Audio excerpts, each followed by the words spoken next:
नमस्कार दोस्तों, स्वागत है आपका आज की 10 बेहद और ज़रूरी समाचार में, जो कि सीधे इंडिया चाइना बॉर्डर से आ रही है, जिसमें चाइना को लगा बड़ा झटका। भारतीय सेना ने बड़ा कदम उठाते हुए चीन को पीछे खदेड़ दिया।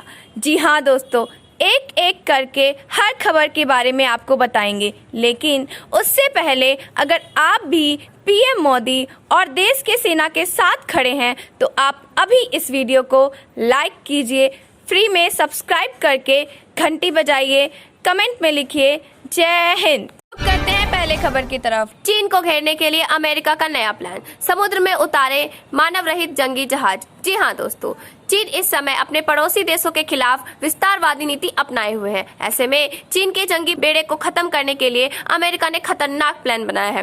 भारत प्रशांत क्षेत्र में चीन की कमर तोड़ने के लिए पेंटागन ने अब तक का सबसे महत्वाकांक्षी फ्यूचर फॉरवर्ड प्लान बनाया है, जिसका मतलब चीन के खिलाफ मानव रहित जहाज लड़ेंगे। पेंटागन की इस महीने की शुरुआत में आई रिपोर्ट के बाद चीन की मजबूत नेवी को काउंटर करने के लिए रक्षा मंत्री मार्क एस्पर ने बुधवार को ऐलान किया। समंदर में फ्यूचर फॉरवर्ड प्लान से भारत प्रशांत क्षेत्र में चीन पर नकेल कसी जाएगी। अमेरिका अब पानी में चीन की सैन्य घेराबंदी आर्टिफिशियल इंटेलिजेंस के जरिए करेगा। पेंटागन चाहता है कि 2045 तक ऐसे जहाज बनाए जाए जो मानव रहित हो और समुद्रों में गश्त करने की क्षमता हो। वित्त वर्ष 2021 के लिए पेंटागन ने अमेरिकी नौसेना के लिए $207 बिलियन का आवंटन किया है, जिसमें $4 बिलियन का नए युद्धपोतों के निर्माण के लिए आवंटित किया जा सकता है। पेंटागन ने कहा कि अमेरिका को विशेष रूप से समुद्र में चीनी सेना के अस्थिर गतिविधियों से सामना करना पड़ा।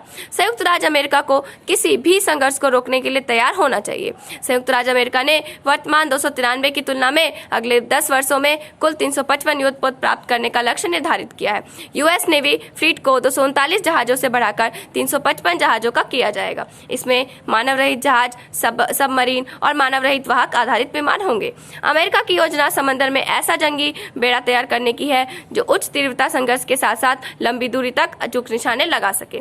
चीन की उसके घर यानी कि भारत प्रशांत क्षेत्र में काबू किया जाएगा। इस क्षेत्र को अमेरिका ने युद्ध का अपना प्रायोरिटी थिएटर बनाया, जहां पावर कंपटीशन में चीन को पछाड़ा जाएगा। रुक करते हैं अगली खबर की तरफ। चीन को झटके पे झटका, भारत सरकार का एक और बड़ा कदम, ड्रैगन की हालत खराब। जी हाँ दोस्तों, पूर्वी लद्दाख की गलवान घाटी में भारतीय और चीनी सेनाओं के बीच हुई हिंसक झड़प के बाद से भारत सरकार की तरफ से चीन को झटके पर झटका मिल रहा है। पहले सरकार ने चीन के कई ऐप्स इंडिया में बैन कर दिए, इसके बाद उससे कई प्रोजेक्ट छीन लिए। इस बीच चीन को एक और तगड़ा झटका लगा है। दरअसल टेलीकॉम विभाग ने चीन की नेशनल ब्यूरो ऑफ स्टैटिस्टिक्स की इंग्लिश वेबसाइट को भारत में बैन कर दिया है। केंद्र सरकार ने यह फैसला पूर्वी लद्दाख में चीन के साथ जारी तनाव के बीच लिया है। वेबसाइट को खोलने पर दिख रहा है ये मैसेज। हालांकि चीन के सरकार अखबार ग्लोबल टाइम्स और सरकारी न्यूज एजेंसी सिन्हुआ को अभी भी एक्सेस किया जा सकता है। इस वेबसाइट को बैन किए जाने के बाद खोलने पर एक मैसेज दिख रहा है कि आपके द्वारा अनुरोध किए गए यूआरएल को भारत सरकार के टेलीकम्युनिकेशन डिपार्टमेंट के निर्देशों के अनुसार ब्लॉक कर दिया गया है।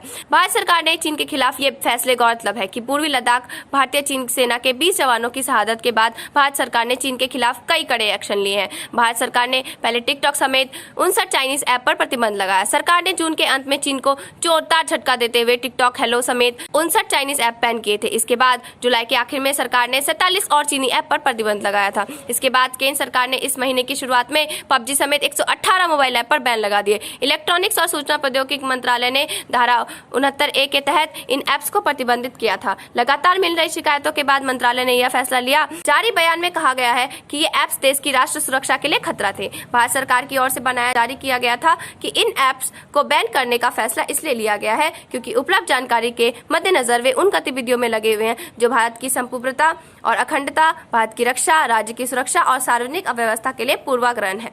रुक करते हैं अगली खबर की तरफ। एलएसी पर चीन से निपटने के लिए तैयार है आईटीबीपी के हिमवीर, जानिए कैसे चल रही है तैयारी। जी हाँ दोस्तों, एलएसी पर चीन से मुकाबला करने में सेना के साथ आईटीबीपी की पूरी तरह से तैनात है।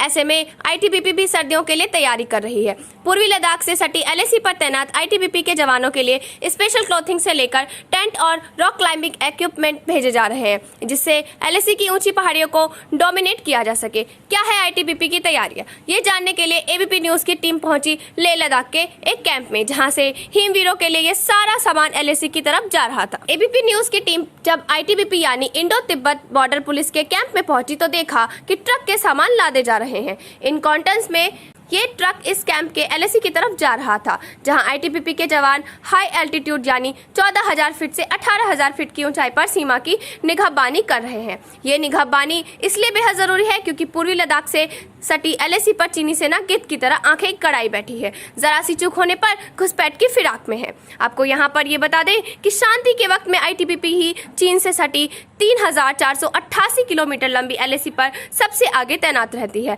आईटीबीपी की पोस्ट यानी चौकियां ही सबसे आगे होती है, लेकिन चीन से सटी एलएसी विवादित है, इसलिए थल सेना भी इन इलाकों में तैनात रहती है। आईटीबीपी के साथ ज्वाइंट पेट्रोलिंग करती है, लेकिन विवाद के दौरान सेना मोर्चा संभाल लेती है, जैसा कि पिछले 4 महीनों से पूर्वी लद्दाख से सटी 826 किलोमीटर लंबी एलएसी यानी लाइन ऑफ एक्चुअल कंट्रोल पर चल रहा है। आप देख रहे थे आपका अपना चैनल। जय हिंद, जय भारत।